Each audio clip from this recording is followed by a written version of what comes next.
Hello friends, you are watching Ramayana classes YouTube channel.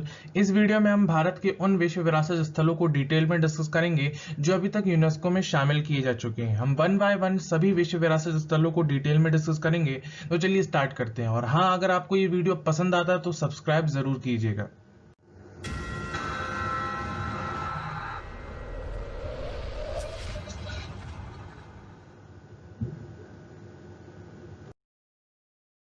हम सबसे पहले यूनेस्को के एक छोटे से इंट्रोडक्शन को डिस्कस कर लेते हैं। अगर हम ऑर्गेनाइजेशन की बात करें तो यूनेस्को का फुल फॉर्म है United Nation Education and Scientific Cultural Organisation. Headquarter की बात करें तो फ्रांस की राजधानी पेरिस में इसका हेडक्वार्टर है। एस्टेब्लिशमेंट डेट की बात करें तो 16 नवंबर 1945 में इसकी स्थापना हुई थी। ठीक है। अध्यक्ष की बात करें तो आंद्रे अजोले इसके अध्यक्ष हैं। अब हम यूनेस्को के दृष्टिकोण से अगर इंडिया की बात करें तो भारत के अभी तक 38 धरोहरों को यूनेस्को में विश्व विरासत के रूप में शामिल किया जा चुका है, जिनको 3 कैटेगरी में डिवाइड किया गया है। जिसमें से शामिल होने वालों में 30 सांस्कृतिक स्थल हैं, 7 प्राकृतिक स्थल हैं और बचा हुआ एक जो है वो मिश्रित स्थल है।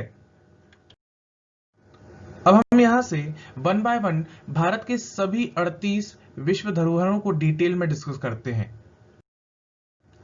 सबसे पहले शामिल हुई थी अजंता की गुफाएं। अगर हम डेट की बात करें तो 1983 में यूनेस्को में ये शामिल हुई थी। स्थिति की बात करें तो ये महाराष्ट्र औरंगाबाद में है। ठीक है।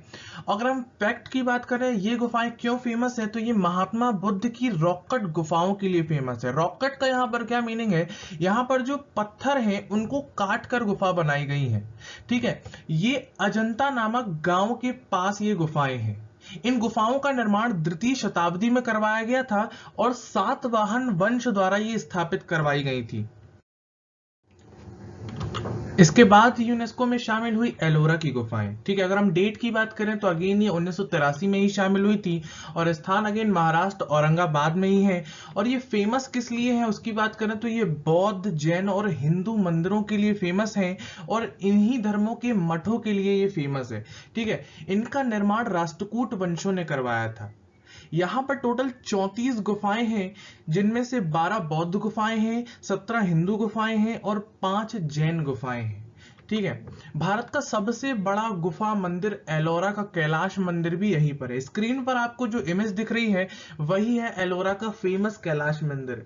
ये पूरा का पूरा मंदिर केवल एक ही पहाड़ को काट के बनाया गया है। इसको बनाने की शुरुआत ऊपर से की गई थी और इसको बनाते बनाते नीचे खत्म किया गया था। इसकी लंबाई 200 फीट है और चौड़ाई 100 फीट है। इसके बाद यूनेस्को में शामिल हुआ आगरा का किला। डेट की बात करें तो अगेन 1983 में ही शामिल हुआ था और आगरा का किला है तो आगरा उत्तर प्रदेश में ही होगा। और फैक्ट की बात करें तो अकबर के द्वारा इसका निर्माण करवाया गया था और इसमें कई सारी फेमस चीजें थी, जैसे दीवाने आम, दीवाने खास, और ये मुगल काल की एक मुख्य इमारत भी है। इसके बाद यूनेस्को में शामिल हुआ ताजमहल। डेट की बात करें तो अगेन 1983 में ये शामिल हुआ था और स्थान हम सभी को पता है आगरा उत्तर प्रदेश में ये स्थित है। और फैक्ट की बात करें तो शाहजहां द्वारा इसका निर्माण करवाया गया था और इसको मुमताज महल के नाम से भी जाना जाता है। ठीक है। और इसका निर्माण पितृदुरा शैली में कराया गया था। पितृदुरा शैली को खुर्रम शैली भी कहा जाता है। इसके बाद यूनेस्को में शामिल हुआ सूर्य मंदिर। डेट की बात करें तो 1984 में ये शामिल हुआ था। स्थान की बात करें तो ये उड़ीसा में है और फैक्ट की बात करें तो ये कलिंग वास्तुकला का एक उत्कृष्ट उदाहरण है और कलिंग हाथियों के लिए भी फेमस है। ठीक है। इस मंदिर की बात करें तो इस मंदिर को भगवान सूर्य के रथ के उदाहरण के रूप में बनाया गया है, जिसमें 24 पहिए दिखाए गए हैं और इस मंदिर रूपी रथ को 7 शक्तिशाली घोड़ों द्वारा खींचता हुआ दिखलाया गया है। इसके बाद यूनेस्को में शामिल किया गया महाबलीपुरम स्मारक। डेट की बात करें तो 1984 में ये शामिल किया गया था और स्थान की बात करें तो ये तमिलनाडु में है। और फैक्ट की बात करें तो दक्षिण भारत के पल्लव राजवंशों द्वारा इसको बनवाया गया था। इसके बाद यूनेस्को में शामिल हुआ काजीरंगा राष्ट्रीय उद्यान। अगर हम डेट की बात करें तो 1985 में ये शामिल हुए थे यूनेस्को में और स्थान तो हम सभी को पता है ये असम में लोकेटेड है। और फैक्ट की बात करें तो पूरे विश्व के 2/3 एक सींग वाले गैंडे यही पाए जाते हैं। ठीक है। इनकी संख्या इतनी ज्यादा कम हो चुकी है कि अब ये विलुप्त प्राय प्रजाति बनने वाली है। इसके बाद आता है मानस राष्ट्रीय उद्यान। ये शामिल हुआ था यूनेस्को में अगेन 1985 में, और हम सभी को पता है ये असम में लोकेटेड है और ये फेमस है अपने tiger reserves, elephant reserve and biospheres के लिए।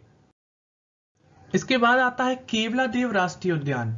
डेट की बात करें तो ये यूनेस्को में शामिल हुआ था 1985 में, और स्थान की बात करें तो राजस्थान में लोकेटेड है ये। और फेमस किस लिए, यहाँ पर मानव निर्मित आर्द्र भूमि है, ठीक है, और ये अपने पक्षी विहार के लिए फेमस है, और ये साइबेरियन क्रेन्स के लिए फेमस है। जो आपको स्क्रीन पर इमेज दिख रही है वही है साइबेरियन क्रेन्स।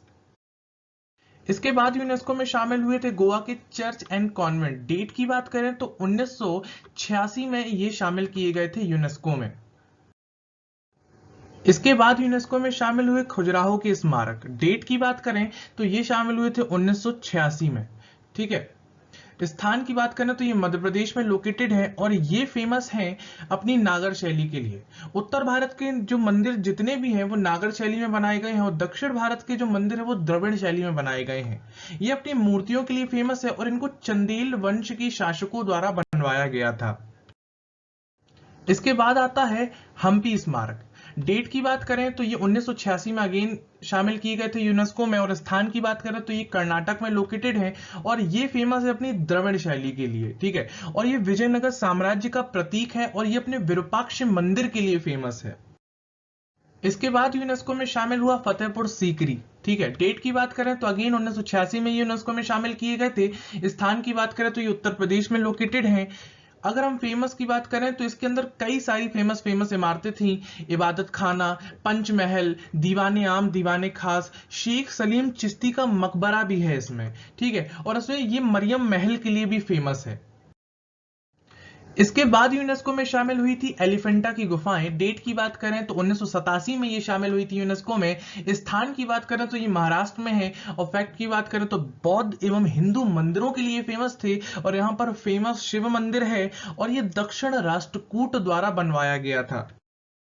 इसके बाद आता है चोल मंदिर, ठीक है। ये शामिल हुआ था यूनेस्को में 1987 में, और ये तमिलनाडु में लोकेटेड है, और ये चोल साम्राज्य की एक प्रमुख इमारत है। इसके बाद आता है पट्टाडकल, ठीक है। डेट की बात करें तो 1987 में अगेन ये यूनेस्को में शामिल हुआ था, और ये कर्नाटक में लोकेटेड है, और दक्षिण भारत के चालुक्य राजवंशों द्वारा बनवाया गया था इसको। इसके बाद यूनेस्को में शामिल हुआ सुंदरवन राष्ट्रीय उद्यान, ठीक है। ये शामिल हुआ था 1987 में, और हम सभी को पता है ये लोकेटेड है पश्चिम बंगाल में, और ये फेमस है अपने बंगाल टाइगर के लिए, ठीक है, और मैंग्रोव के वनों के लिए ये बहुत फेमस है। इसके बाद यूनेस्को में शामिल हुआ नंदा देवी और फूलों की घाटी, ठीक है। डेट की बात करें तो 1988 में यूनेस्को में शामिल हुए थे, और स्थान उत्तराखंड में ये लोकेटेड है, और ये फेमस किस लिए है, ये एशियाटिक ब्लैक बियर यानी कि एशिया के काले भालुओं के लिए फेमस है। और जैसे कि स्क्रीन पर आपको दिख रहा है, स्नो लेपर्ड यानी कि हिम तेंदुए के लिए भी फेमस है, और ब्राउन बियर के लिए फेमस है। इसके बाद यूनेस्को में शामिल हुआ सांची स्तूपा। डेट की बात करें तो 1989 में ये शामिल हुआ था यूनेस्को में। स्थान मध्य प्रदेश में है, और फैक्ट की बात करें तो ये मौर्य काल की वास्तुकला का उदाहरण है। इसका निर्माण सम्राट अशोक ने करवाया था 3री शताब्दी में। इस स्तूप की खोज की थी ब्रिटिश अधिकारी जनरल टेलर ने। अगर हम स्तूप की बात करें तो इसका संबंध बौद्ध धर्म से है। इसके बाद यूनेस्को में शामिल हुआ हुमायूं का मकबरा। ये शामिल हुआ था 1993 में। स्थान की बात करें तो दिल्ली, और फैक्ट की बात करें तो ये मुगल काल की पहली ऐसी इमारत थी जिसे संगमरमर द्वारा बनवाया गया था। इसके बाद आता है कुतुब मीनार। अगर हम डेट की बात करें तो ये 1993 में यूनेस्को में शामिल हुआ था, और ये दिल्ली में लोकेटेड है। और फैक्ट की बात करें तो कुतुबुद्दीन ऐबक ने इसका निर्माण चालू करवाया था, और इल्तुतमिश ने इसका काम खत्म करवाया था। इसके बाद यूनेस्को में 3 जगहों के माउंटेन रेलवेज को यूनेस्को में शामिल किया गया, दार्जिलिंग, शिमला और नीलगिरी। इन 3 जगहों के माउंटेन रेलवेज को सन 1999 में यूनेस्को में शामिल किया गया था। स्थान की बात करें तो दार्जिलिंग पश्चिम बंगाल, शिमला हिमाचल प्रदेश, नीलगिरी तमिलनाडु में लोकेटेड है ये। इसके बाद महाबोधि मंदिर यूनेस्को में शामिल किया गया। ये शामिल किया गया था 2002 में, ठीक है। ये लोकेटेड है गया, बिहार में। यहां पर भगवान बुद्ध यानी कि सिद्धार्थ को महाज्ञान की प्राप्ति हुई थी। इसके बाद यूनेस्को में शामिल हुई भीमबेटका की चट्टानें। डेट की बात करें तो ये 2003 में शामिल हुई थी यूनेस्को में, और स्थान ये तो मध्य प्रदेश में है। और फैक्ट की बात करें तो ये पूरा पाषाण कालीन गुफा चित्र के लिए ये फेमस है। छत्रपति शिवाजी टर्मिनल, ठीक है, ये यूनेस्को में शामिल हुआ था 2004 में। और स्थान की बात करें तो ये मुंबई महाराष्ट्र में है। और फैक्ट की बात करें तो इसका पुराना नाम विक्टोरिया टर्मिनल था, जिसका नाम बदलकर बाद में छत्रपति शिवाजी टर्मिनल्स कर दिया गया था। पावागढ़ आर्कियोलॉजिकल पुरातात्विक उद्यान, ये शामिल हुआ था यूनेस्को में 2004 में, और ये गुजरात में है। ठीक है, ये फेमस है, यहां पर एक मुगल कालीन शहर है जिसके लिए ये फेमस है। इसके बाद यूनेस्को में शामिल हुआ लाल किला। डेट की बात करें तो ये 2007 में शामिल हुआ था, और हम सभी को पता है लाल किला दिल्ली में लोकेटेड है। और फैक्ट की बात करें तो लाल किला के स्थापत्यकार थे अहमद लोहारी। ठीक है, ये अपनी भारतीय फारसी अरबी कला के लिए फेमस है, और दिल्ली में एक मोती मस्जिद है जिसके लिए ये फेमस है। इसके बाद यूनेस्को में शामिल हुआ जंतर मंतर। डेट की बात करें तो 2010 में ही शामिल हुआ था, और ये लोकेटेड है जयपुर राजस्थान में। फैक्ट की बात करें तो ये एक एस्ट्रोनॉमिकल इंस्ट्रूमेंट है। ठीक है, ये एक सूर्य घड़ी है जिसका निर्माण जयसिंह द्वितीय, राजा जयसिंह द्वितीय ने करवाया था। वो खुद एक महान खगोल शास्त्री थे जिन्होंने इनका निर्माण करवाया था। इसके बाद यूनेस्को में शामिल हुआ था भारत का पश्चिमी घाट। ये 2012 में यूनेस्को में शामिल हुआ था, और पश्चिमी घाट में कई सारे स्थान आते हैं जैसा कि आपको मैप में दिख रहा है। महाराष्ट्र, कर्नाटक, तमिलनाडु और केरल, इन 4 राज्यों से भारत का पश्चिमी घाट बनकर तैयार होता है। फेमस कभी बात करें कि किस लिए फेमस है, तो विश्व के 10 मुख्य बायोस्फीयर यहां पर हैं, और ये अपने राष्ट्रीय उद्यानों के लिए फेमस है, अपने फॉरेस्ट के लिए फेमस है, और यहां पर विभिन्न प्रकार की स्पीसीज पाई जाती है जिसके लिए ये पश्चिमी घाट फेमस है। इसके बाद राजस्थान के 6 पहाड़ी किलों को यूनेस्को में शामिल किया गया था, और ये 2013 में यूनेस्को में शामिल किए गए थे। राजस्थान के पहाड़ी किले थे तो स्थान तो राजस्थान ही होगा। पहला किला था चित्तौड़ का किला, ठीक है। दूसरा किला था कुंभलगढ़ का किला। किला था रणथंभौर का किला। चौथा किला था आमेर का किला, और 5वां किला था गागरोन का किला, और 6वां और आखिरी किला था जैसलमेर का किला। ये 6 पहाड़ी किले राजस्थान के 2013 में यूनेस्को में शामिल किए गए थे।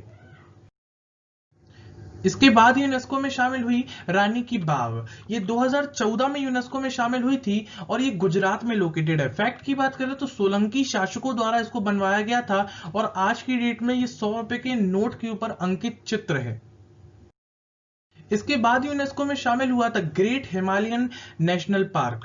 ठीक है, ये 2014 में यूनेस्को में शामिल हुआ था, और ये हिमाचल प्रदेश में लोकेटेड है। ये फेमस है, अपने 375 से भी अधिक प्रजातियां यहां पर पाई जाती हैं, और यहां पर दुर्लभ वनस्पतियां भी पाई जाती हैं, और ये अपने हिम तेंदुए के लिए बहुत फेमस है।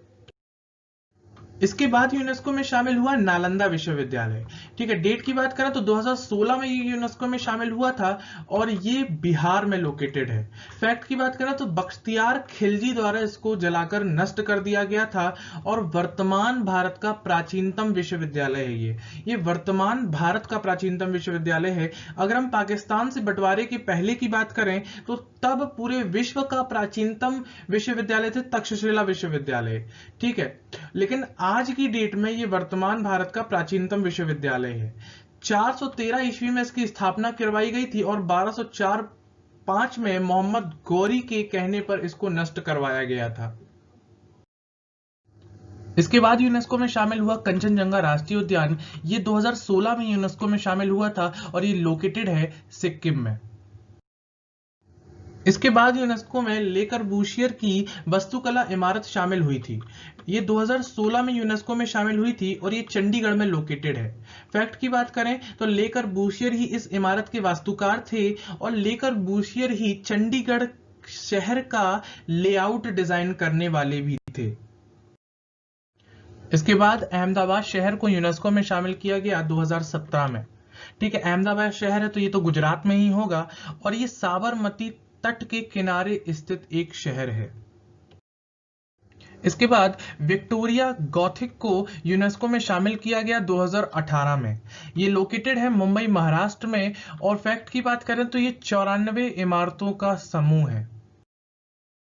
इसके बाद यूनेस्को में शामिल हुआ जयपुर शहर। ये 2019 में यूनेस्को में शामिल हुआ था। जैसा कि हम सभी को पता है, जयपुर राजस्थान की कैपिटल है। फैक्ट की बात करें तो जयपुर को पिंक सिटी के नाम से भी जाना जाता है, जिसकी स्थापना सवाई राजा जयसिंह द्वितीय ने करवाई थी। ठीक है, और इसे देश का पेरिस भी कहा जाता है। यहाँ पर फेमस हवा महल है, जिसमें 953 खिड़कियां हैं। सो ये था हमारा वीडियो। अगर आपको ये वीडियो अच्छा लगा हो तो प्लीज इसे अपने व्हाट्सएप ग्रुप में जरूर शेयर कीजिए and subscribe us. Thanks to watching.